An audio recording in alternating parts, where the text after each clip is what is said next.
So let me walk you guys through how to use the rsync command.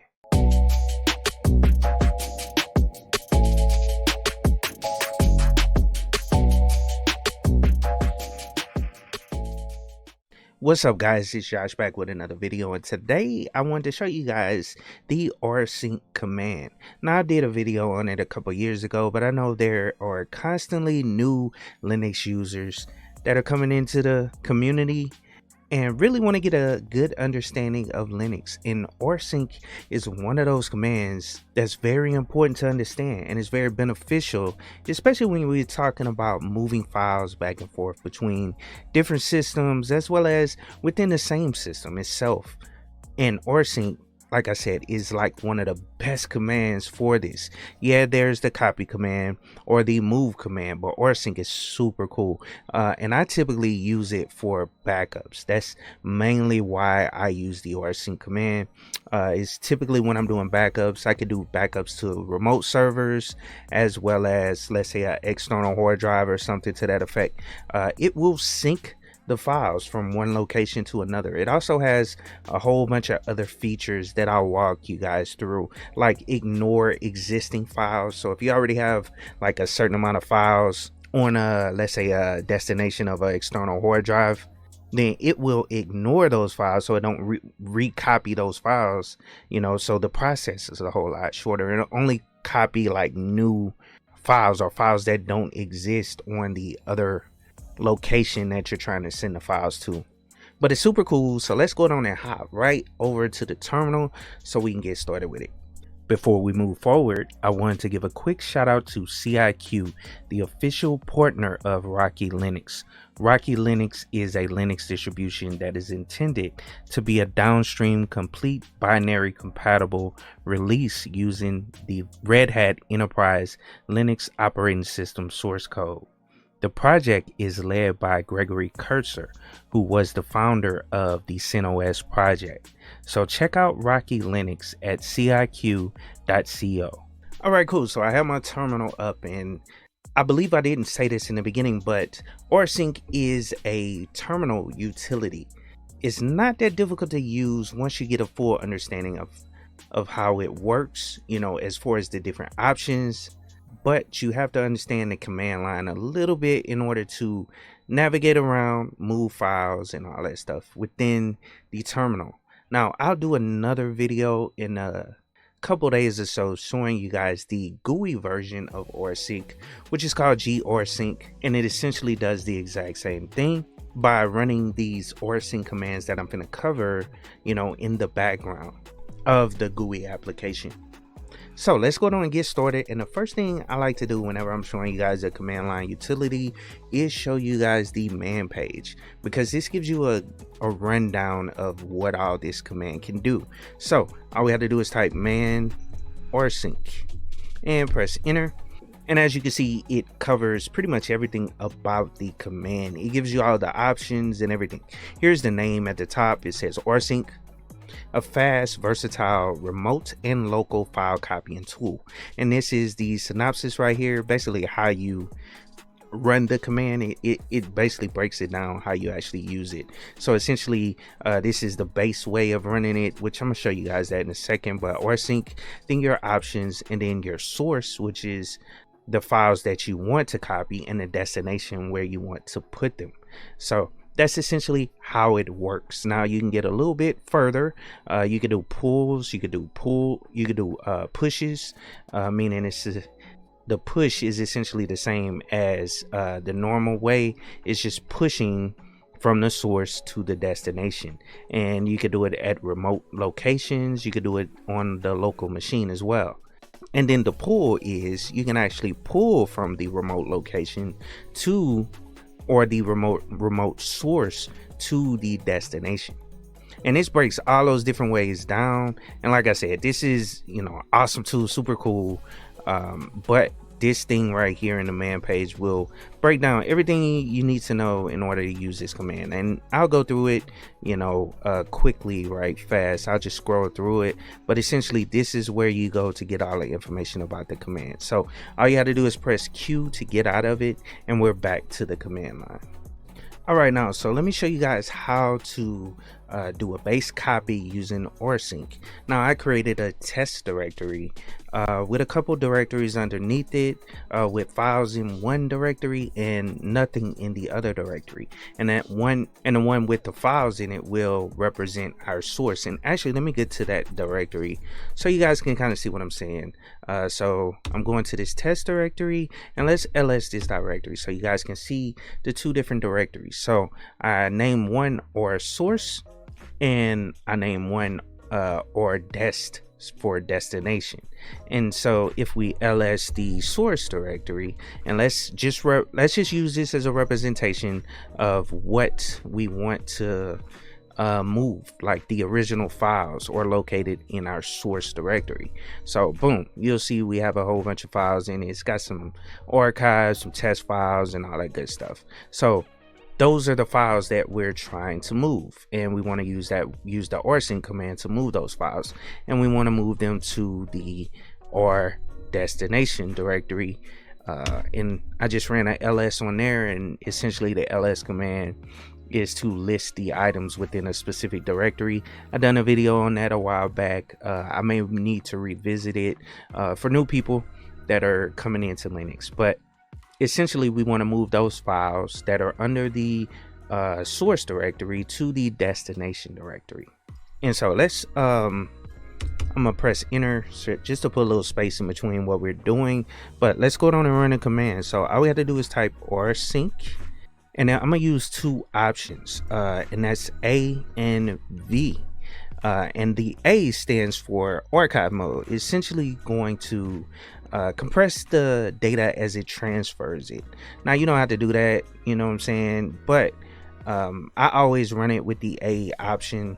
Now V stands for verbose, and this essentially will give us an output of everything that's being done. It basically details the ongoing operations through each file that it copies.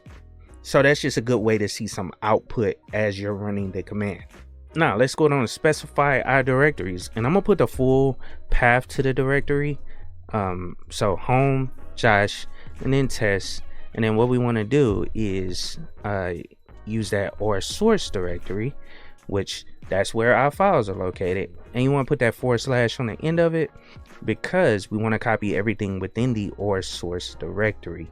And sometimes you could put a wildcard there just to make sure it copies just what's in that directory and not the directory itself. So you can specify it that way, and I typically do that just to make sure that it only copies the files within it without copying the full directory, you know, structure from the top down. But typically, as long as you put that / at the end of it, it'll understand to copy the files within that directory and not the directory itself. So you have to have a kind of an understanding of that. Now let's go on and put our destination. So I'm gonna put the full path, Josh, and then test directory, and then there is that or destination directory, and that's where we want to put the files. So let's go on and press enter so you guys can see it work. And as you can see, it only took a second, you know, it only took a couple seconds, because these files are not that big. Now if it was a whole bunch of files like music files or movies or something to that effect, yeah, it will take some time, you know what I'm saying, at least the first time. But there are some more options, like I said, I'll go through a little later, that allows you to ignore certain files. So as you can see, this is the output that it gives you: sending incremental file list. And this essentially breaks down all the files. So you got your dot / which represents everything within the current working directory of that directory that we specified for the source, and all the files underneath it. It basically lists them out as it copies them over. And then you can check out the sent amount, and they put it in bytes, and then the received amounts, and then the bytes per second, as well as the total size, which is, you know, in bytes. And then speed up is 1, so good to go. But let's check this out now. If we go back up to the top, I'm gonna scroll back up so you guys can see, you know, what was in there. So this was in our source directory, and so what we want to do is see the exact same thing in our destination directory now. So I'm gonna just hit the up arrow, that way we can list out that destination directory, and as you can see, it's a total match. And let's do the source right behind it so you guys can see that it did sync. And let's do the source so we can see that it did sync those directories. So as you can see, it's a total match. It doesn't remove anything from the source. It only copies it or synchronize it to the destination directory. And like I said, this is benefits to there are so many benefits for doing this. I typically use it for backup. So if I want a one-to-one backup of the files, then this is how you do it using Rsync. You can get that full 100% backup of that directory that you're trying to copy files from. Okay, cool. So let me show you guys how to move files to a remote location. So let's say you have a server and you want to move these files up to a specific server. Now you can use Rsync to accomplish this, and it will run everything through SSH. So I'll show you guys that right now. But let's say we want to use that same source location. I'm gonna go down and clear the screen, but let's go down and go to our server right fast. So I have a server up and running. It's Ubuntu 22.04. We're gonna have to go through, you know, the details of that system, but let's log into it. So 168.10.127, and let's press enter. That'll log us in via SSH. Now we don't have to, you know, log into the server to actually copy the files. I just wanted to log into it so you guys will see what the IP address is of that server, that it is, you know, up and running and everything. So let's exit out of that server, and let me show you guys how to move that destination direct or that source directory up to the server via Rsync and SSH. So all we have to do is type Rsync. Now you have to make sure you have the same account over there in order to, you know, copy the files, you know, with the same permissions and all that stuff. So let's use that same command. So Rsync AV, so the A option and the verbose option, that'll give us all that information. And then let's specify the source, so home Josh, and then test, and then our source. And I know for a fact we don't have that directory up there, so we're going to copy the full directory.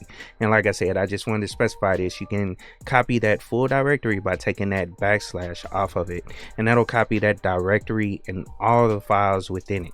So just going on and specify our destination, and our destination is on a remote location or a remote server.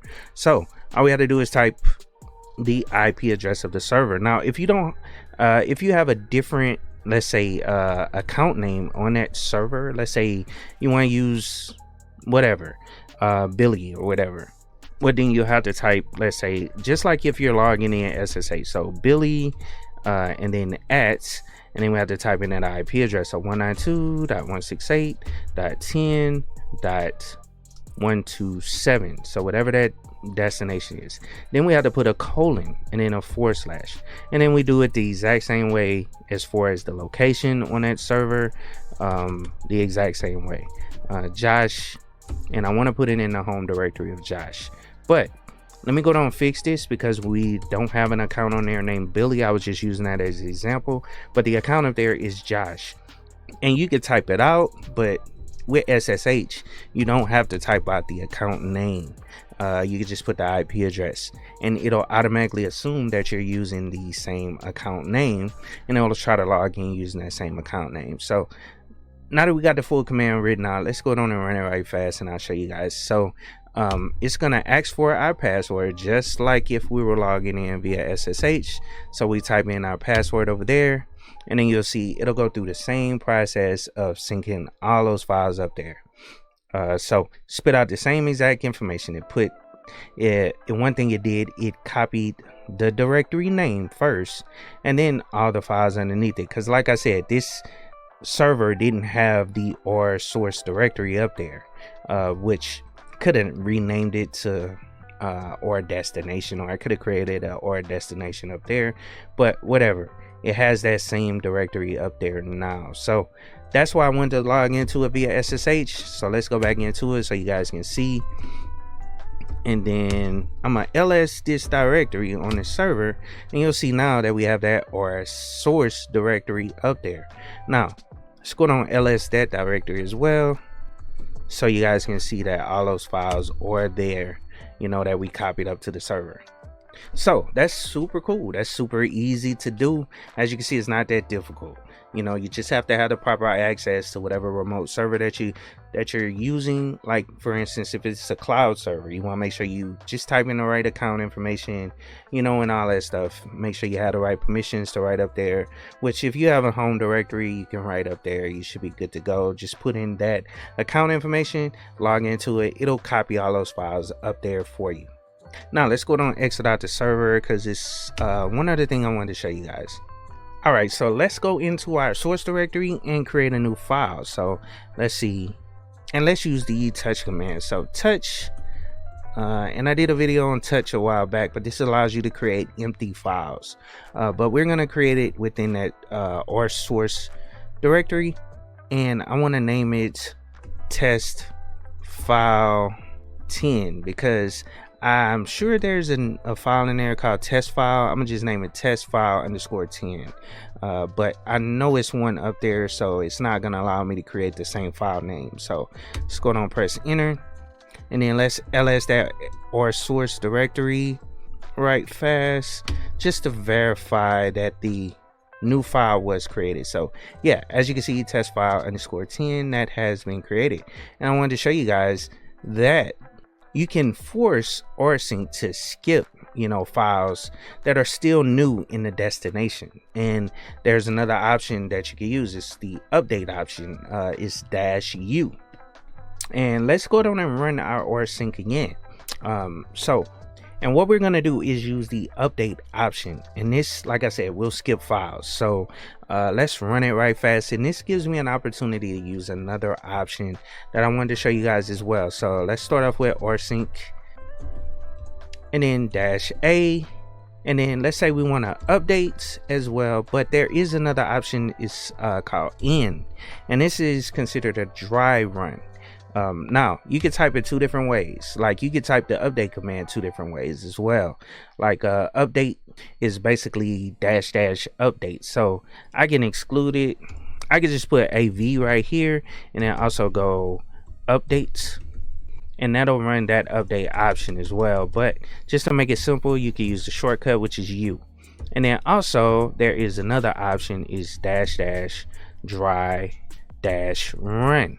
So quickest way to run that is using the shortcut as well, and that is in. And I only know this because I've been using it for a while. So in and then V, and so those options right there, the first one will do the updates and only copy updates, meaning updated files or files that haven't, you know, that have changed or new within the source that are not in the destination.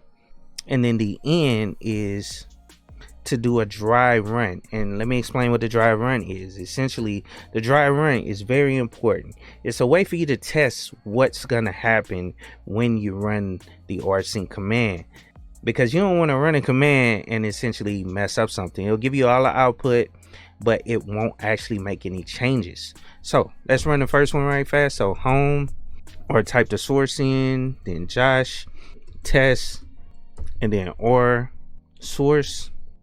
And then let's put our destination. So home, Josh, and then test, and then or destination, and press enter.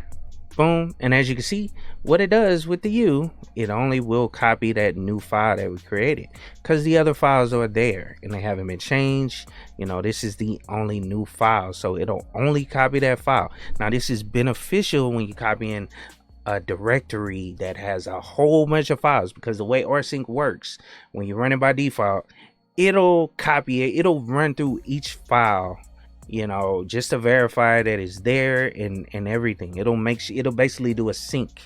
Now, in order to avoid that, it going through every single file within the directory, which will take, depending on how big the copy is, you know, it could take, you know, an hour or so to copy the files. Well, by using that update, you know, option, it'll skip all those other files that are already there in place and only copy the new files that are there, that are in the source. And then also, just so you guys know, this is what it'll say when you do the end option, which, like I said, that's a dry run. So essentially it didn't do anything, because if we let's say ls our directory, our destination directory, so, or des, boom, you'll see that that file is not there yet because that was just a dry run. So now let's go on and run it for real. So let's say we verified that that's what it's going to do. I'm happy with those results that it showed me of what it's actually going to do. And let's go on and run it. And as you can see, does the exact same thing. It copies over that one file. So that dry run is very beneficial, as well as that update command. So let's, you know, run it against that destination. I just did a ls right fast against the destination. As you can see, that new file is there. And just to quickly show you guys another thing, you can actually do the exact same thing for a remote server. You basically run it the exact same way, but you need to specify that source location on the server. So let's run 192.168.10.127 and then the colon /home /Josh. And I know that directory up there is or source, so I can't tab it out. So let's go on and run it the exact same way. It's gonna do that updates, and let's put the N in there again just to verify what's gonna happen for the dry run. So let's run it. Boom, it'll ask us for our password, and like I said, this is a dry run, so it won't update on the server. As you can see, it'll do the exact same thing. It's a dry run, so let's go on and run it for real this time. And like I said, I use that N a lot before I do these things, and it's a good habit to get into, running that N before, you know, actually executing a command. That way you can verify that you're copying what you want to copy and not removing files or doing something you don't want to do on the destination or the source. So just press enter. It'll ask us for our password again. Boom. And it'll copy that one file up there, and we can SSH up there again. So 192.168.10.127, log into it again. Boom. And then we can ls that source directory, so or source. Boom, and we'll see that test file ._10. So that file has been copied to that location. Now that's all I wanted to show you guys in this video. I didn't want to go too deep. There are a whole bunch of more options. You can also, you know, put some of this stuff in scripts and get it executed using a cron job. You know what I'm saying? It's a whole lot you can do with this command, and that's with any command. You can do that, do scripts with it anyway, you know, bash scripts.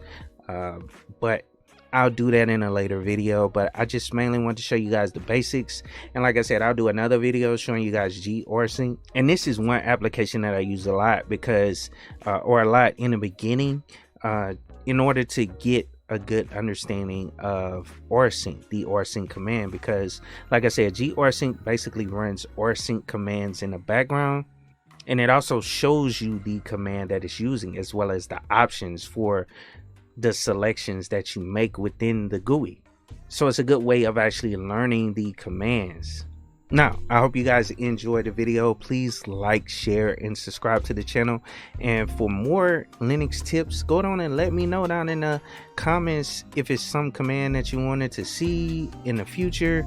I just kind of wing it on a lot of these commands that I'm showing, and also go off of you guys' feedback.